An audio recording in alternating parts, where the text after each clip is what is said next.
She achieved chart-topping success as one of the original members of the Sugababes. But 10 years since parting ways with the girl group, Keisha Buchanan is opening up about the racism she experienced as the only black member of the band. She's joining us now from her home in London. Morning, Keisha. It's lovely to see you this Hi. morning. Thanks Hiya. for joining Good us. morning. Thanks for having me.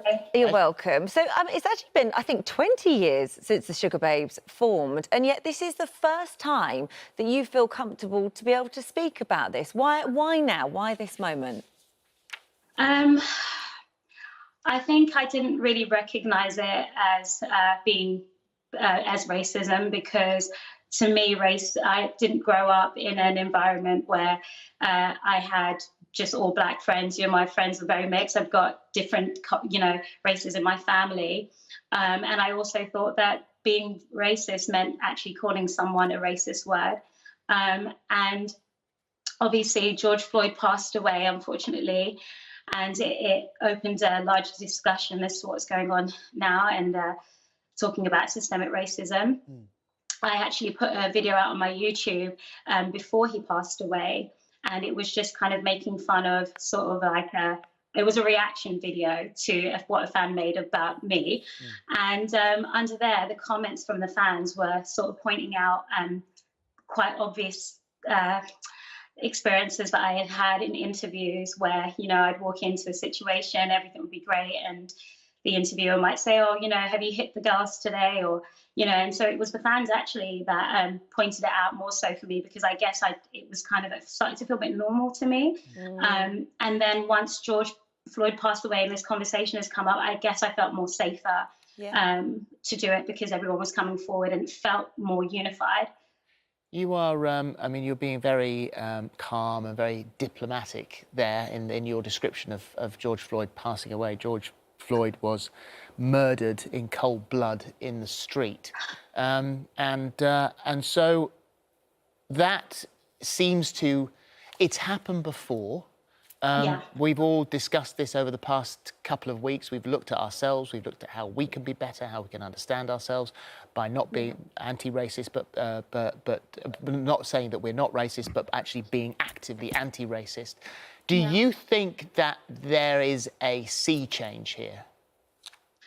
I would like to say yes, because I now feel comfortable to speak about it, and I don't feel like I'm going to be sort of judged in the same ways as it was before. But I'm happy that the conversation is now opening up, and I think it is about time that there is action taken. I think that people who commit murders, especially when it's recorded and so obvious, they should be held accountable for their actions. And I also would like, just from my own personal experience, to also with certain members of the press to be very mindful about how they are writing about black people.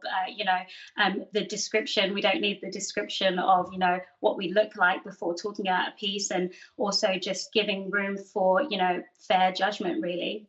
So, Keisha, how did it affect you when you were in the band? Because you say yourself that it didn't really occur to you that you were the only black member of the band, but it was how others treated you, how they reacted to you, how they described you. Just explain a bit of that. Well, it all sort of started when I was about 15, 16. It was when Siobhan first left. And as young girls do, you have arguments, you have disagreements, fallouts, and as far as I was always aware, it was like sisters sort of like falling out. And Siobhan and I are really good friends now. We're still we work together, so even she sort of like recognizes that we were just kids. And I guess what started happening was journalists would write up the story and instantly take sides. So they took Siobhan's side, and it was sort of like those two tough girls, rough girls from Northwest London, and no one ever really asked us sort of what happened, what was our experience. And then it just sort of continued on after that. Throughout the years of Sugababes, there were so many different stories out there. I kind of felt, especially after Mitya left, that I took a lot of the brunt of that. But behind the scenes, the girls are very, very supportive towards me, and just, and the team as well, and just sort of told me to ignore, what was being sort of said, because they knew who I was. And so that's probably part of the reason why I felt like I didn't ever need to speak out. But also, like, it changed you as a person. It changed the way you acted and behaved. This sort of racial stereotyping towards you made you go sort of above and beyond to try and make other people feel comfortable, which is extraordinary. 100%. And I still go through that to this day. I mean, even just to sit here, I'm very... it has changed a lot, the course of my life, quite a lot. It's made me very... I'm quite critical of myself anyway, so it's made me even more so. And it allowed me to sort of not really have much boundaries, because I felt like if I had these boundaries, I would be seen as being aggressive. So that could be, you know, signing onto contracts. If there was something that I felt was a bit, oh, let me call my lawyers, it was like, oh, you're being difficult. If it was to do with songwriting, you know, where I wanted my own, you know, my share of what I'd written, it was like, oh, well, this person is going to feel very bullied if you do that. And so I kind of always felt under a lot of pressure. So you got that because you were black. You're saying that that would not have been the reaction had you been white. I'm saying definitely 100%. I believe that systemic racism comes in all different forms. And I believe that, you know, if you're using someone's character to manipulate them, and it's based upon, you know, perception, even just in terms of the press side of things, some of those people had never met me and just decided that I was, you know, the instigator in situations. And no one ever gave me a chance to say, like, actually what happened, because we know in life, you know, there's always two sides to every story. Of course. And I definitely feel that was the case. So, bearing in mind, you would think that music would be all-inclusive, and the fact that a vast majority of our music has sound black origins. So, have you experienced racism within the music industry? The one thing that I will say is that the fans, for me, my experiences I've never had any sort of racial experiences, bad experiences with the fans. They've always been very welcoming to me. Within the music industry, I think the clearest form of racism was when I spoke about this in my YouTube video, when I was leaving the group in 2009, and there was all these stories going around, and I'd called someone in a senior position at the label to ask, like, what was going on, and they pretty much... Oh, she's frozen there. Hold on, we're just going to try and redial her in the moment. A couple of seconds.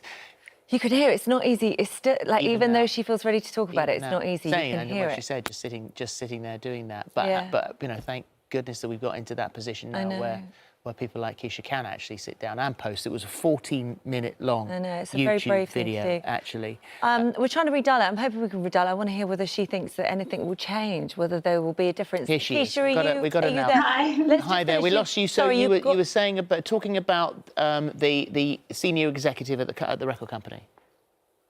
Yeah, so I was speaking to someone in a senior position at the record company at the time, and I was sort of asking them, like, what's going on with all these rumours. And they pretty much told me that I was being used as collateral, because it sort of made sense to sort of the story that they wanted to put out, because they felt that the girls' album was getting a lot of backlash and it wasn't doing very well. And I was like, so that means throw me under the bus. And this person was like, well, it's not coming from me. The narrative isn't coming from me.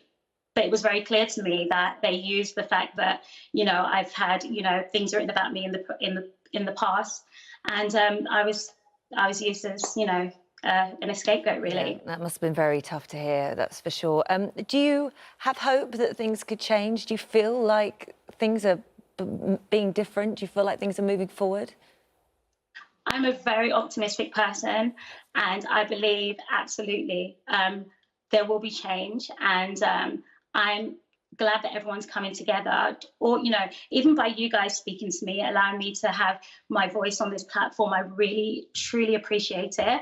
And I think, you know, things like this will make a difference. Well, it's lovely to talk to you, Keisha, as always. care.